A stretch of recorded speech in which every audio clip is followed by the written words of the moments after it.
அருமையானவர்களே, இந்த நாளிலும் ஆண்டுடைய வார்த்தை நான் இடத்திலே கொண்டு வருகிறேன். சங்கீதம் 91 15ஆம் வசனத்தை நான் படிக்கிறேன்.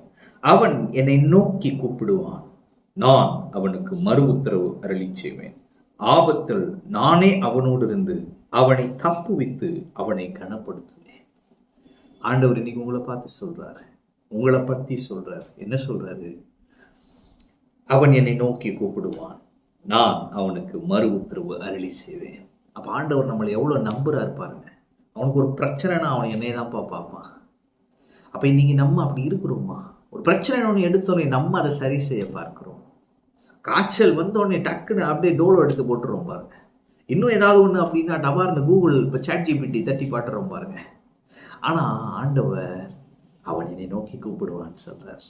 அப்போ இன்னைக்கு உங்களுக்கு என்ன பிரச்சனை வந்தாலும் சரி, எவ்வளோ பெரிய பிரச்சனை வந்தாலும் சரி, எவ்வளோ சிறிய பிரச்சனையாக இருந்தாலும் சரி, அவரை நோக்கி கூப்பிடுங்கள்.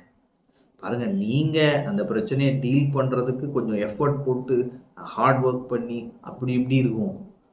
ஆனால் ஆண்டவர் அதை டீல் பண்ணாருன்னா இளைப்பாறுதல். ஆமென்.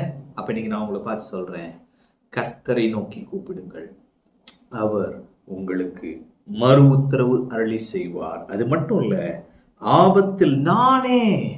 எவ்வளோ பெரிய வாக்கியம் தெரியுமா? உங்கள் ஆபத்தில் தூதர்கள் அனுப்புறதெல்லாம் இருக்கட்டும், அவரே உங்க கூட இருப்பாரா?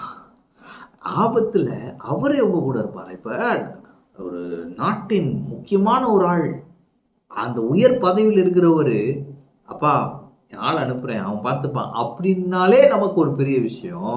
ஆனால் இந்த உலகத்தை படைத்த கர்த்தர் அவர் என்ன சொல்றாரு? ஆபத்தில் நானே உன் கூட இருக்கிறேன். அப்புறம் என்னங்க பரலோகம்? அதுவே நம்ம கிட்ட தான் இருக்கு. அப்ப நீங்க நான் சொல்றேன், உங்க ஆபத்து நேரத்துல நீங்க தனியா இல்லை. சிலர் உங்க கூட இல்லாதனால நீங்க தனிமையை உணர்றீங்க. ஆனா இன்னைக்கு இந்த சத்தியத்தை புரிந்து கொள்ளுங்க, ஆபத்தில் அவரே உங்களோடு இருப்பார். நானே அவனோடு இருந்து அவனை தப்புவித்து அவனை கனப்படுத்துவேன். இது எப்படி இருக்கு பாருங்க. கூட இருந்து அப்படியே பார்த்துட்டுலாம் இருக்க மாட்டாராம், உங்களை தப்புவித்துருவார். அந்த பிரச்சனை பிசாசின் கண்ணியில சிக்கி இருக்கிறீங்களா, அப்படியே தப்பு வைத்து வெளியே கொண்டு வந்து உங்களை அப்படியே கனப்படுத்துவார். அப்ப இந்த நாள் நான் சொல்லுகிறேன், தேவன் உங்களை கனப்படுத்த போகிறார். கர்த்தருடைய கனம் என்ன, அது எப்படி இருக்குன்றதை இன்னைக்கு நீங்க பார்க்க போறீங்க. அவர் உங்களோடு கூட இருக்கிறார்.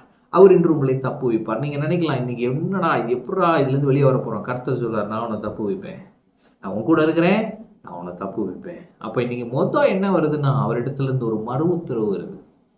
அடுத்து என்ன வருதுன்னா, நான் கூட இருக்கிறேன்ற வாக்குத்தத்தம் வருது.